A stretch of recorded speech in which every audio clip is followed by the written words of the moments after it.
అందరికీ నమస్కారం. నేను మీ చిలకమర్తి ప్రభాకర్ చక్రవర్తి శర్మ. అందరికీ హోలీ శుభాకాంక్షలు, వసంతోత్సవ శుభాకాంక్షలు మరియు కామదహన సంబంధించినటువంటి శుభాకాంక్షలు. మనకి హోలీ పౌర్ణమి విశేషంగా వసంత పౌర్ణమి ఏదైతే ఉందో, వసంతోత్సవం ఏదైతే ఉందో చాలా ప్రత్యేకమైనటువంటి పండుగ. ముఖ్యంగా ఉత్తర భారతంలో ఈ పండుగని చాలా పెద్ద పండుగ కూడా జరుపుకోవడం మనం చూస్తాం. దీనికి సంబంధించినటువంటి పౌరాణిక విషయం ఈ రకంగా ఉంది. మనకి కృతయుగంలో ప్రహ్లాదుడు విష్ణు భక్తుడిగా, హిరణ్యకశిపుడు హిరణ్యాక్షుడికి విష్ణు అంటే ద్వేషం అధికంగా ఉండడం, అందులో హిరణ్యకశిపుడికి ప్రహ్లాదుడు జననం జరిగిన తర్వాత ప్రహ్లాదుడు విష్ణు భక్తుడిగా ఉండడం చూసి తన కొడుకుని ఎలాగైనా మార్చాలని ప్రయత్నం చేసి విఫలమై ఇంకా ఇతను మారడు, ఇతన్ని సంహరించాలని నిర్ణయం తీసుకున్నాక హిరణ్యకశిపుడు అనేక విధాలుగా ప్రహ్లాదుడిని చంపడానికి కొండల మించి విసిరించేయడం, సముద్రంలో పడేయడం వంటివి అనేక విషయాలు చేసి ప్రహ్లాదుడికి ఏమీ కాకపోవడం చూసి తన చెల్లి అయినటువంటి హోలికని పిలుస్తాడు. హోలిక రాక్షసి. ఆమె తన యొక్క శక్తులతో విష్ణు భక్తులని అలాగే సృష్టిలో ఉన్న అందరినీ కూడా హింసిస్తూ ఉండేది. అయితే హోలికకి అగ్నిలో దూకినా తనకి అగ్ని ఏమీ చేయలేనటువంటి వరం ఒకటి ఉంది.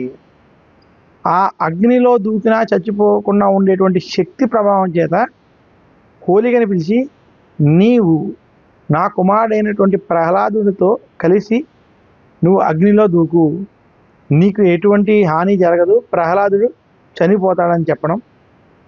అగ్నిహోత్రాన్ని సృష్టించి అగ్నిలోకి హోలిక ప్రహ్లాదుని పట్టుకుని వెళ్ళి కూర్చోగా ప్రహ్లాదుడు విష్ణు భక్తుడు అవడం చేత హోలిక తన శక్తి మొత్తం కోల్పోయి ప్రహ్లాదుడిగా శక్తి రావడం, హోలిక తన కోల్పోయినటువంటి శక్తి వల్ల దహనం జరిగి ప్రహ్లాదుడు సజీవంగా ఉండడం చేత ఆ రోజు నుంచి హోలికా దహన్ అనేటువంటి కార్యక్రమాన్ని చేయడం.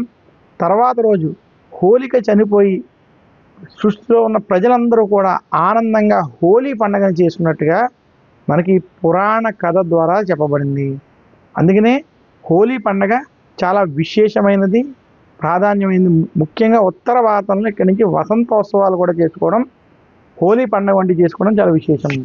ఇంకా ఇదే కాకుండా మనకి మరొక కథ ప్రకారం హోలీ పౌర్ణమి రోజే ఫాల్గుణ మాసం ఉత్తర నక్షత్రం ఉండడం, ఉత్తర ఫాల్గుని నక్షత్రం కూడుకున్నటువంటి పౌర్ణమి రోజు రతి మన్మధులు ఎలాగైనా సరే శివుడి యొక్క ధ్యానాన్ని తప్పించి ఆయనకి మన్మథ క్రియలు కలిగి పార్వతితో ఆయన కలిసి ఉండాలి, వారికి సంతానం కలగాలనేటువంటి దీంతో దేవతలందరూ కోరడం చేత మన్మధుడు మన్మథ బాణాన్ని ప్రయోగించినటువంటి రోజు ఈ హోలీ పౌర్ణమి రోజు. ఆ మన్మథ బాణం ప్రభావం చేత శివుడు తన యొక్క ధ్యానంలో బయటకు వచ్చి మూడో నేత్రంతో కాముడైనటువంటి మన్మధుడిని భస్మం చేసినటువంటి రోజు, కామ దహనం జరిగినటువంటి రోజు ఈరోజు. అప్పుడు బ్రహ్మ, రతీదేవి, మిగతా దేవతలందరూ వచ్చి బ్రహ్మ శివుణ్ణి, మన్మధుడు లేకపోతే నేను సృష్టిని కొనసాగించలేను, ఇక్కడితో సృష్టి ఆగిపోతుంది, ఎలాగైనా మన్మధుడిని తిరిగి బతికించాలని కోరగా మన్మధుడికి తిరిగి ఇదే హోలీ పౌర్ణమి రోజు, పాల్గొన పౌర్ణమి రోజు తిరిగి అతనికి ప్రాణం ఇవ్వడం. ఇదే కాకుండా ఈ రోజు నుంచి నువ్వు ఎవ్వరికీ కనపడవు, కేవలం రతీదేవికి మాత్రమే కనపడతావు అనేటువంటి వరం ఇవ్వడం. ఇవి జరిగినటువంటి రోజు. అందుకని ఈరోజు కామదహనాన్ని కూడా ప్రత్యేకంగా చేస్తారు. ఈరోజు ఎవరైతే శ్రీ మహావిష్ణువుని, లక్ష్మీదేవిని, విశేషించి ఈరోజు శివపార్వతుల్ని తలుచుకుని ఈ యొక్క పౌరాణిక కథలు వింటారో వారికి విష్ణుమూర్తి యొక్క అనుగ్రహం చేత, శివుడి యొక్క అనుగ్రహం చేత శుభ ఫలితాలు కలుగుతాయి. పాల్గొన్న పౌర్ణమి రోజు విష్ణుమూర్తి ఆలయాలకు వెళ్ళడం, వసంతోత్సవాల్లో పాల్గొనడం, వసంతోత్సవాల్లో జల్లేటువంటి ఆ పసుపు కుంకుమ వంటి వాటితో రంగులతో చేసినటువంటి ఆ వసంతోత్సవ జలాలని కనుక జల్లుకున్నట్లయితే అక్కడ ఉన్నటువంటి వారు ఆడేటువంటి నాట్యం, ఆ ఆహ్లాదకరమైనటువంటి వాతావరణం చూసినట్లయితే ప్రతి ఒక్కరికి కూడా శుభాలు కలుగుతాయని శాస్త్రాలు తెలియజేస్తున్నాయి. ఈ రకంగా హోలీ పౌర్ణమి చాలా విశేషమైనటువంటి ప్రత్యేకమైనటువంటి పండుగ. ఈరోజు చేసేటువంటి శివారాధనకి విష్ణుమూర్తి ఆరాధనకి చాలా విశేషమైనటువంటి శుభ ఫలితాలు కలుగుతాయని తెలియజేస్తూ మరొక్కసారి అందరికీ హోలీ పౌర్ణమి శుభాకాంక్షలు. నమస్కారం. మీ చిలకమర్తి ప్రభాకర్ చక్రవర్తి శర్మ.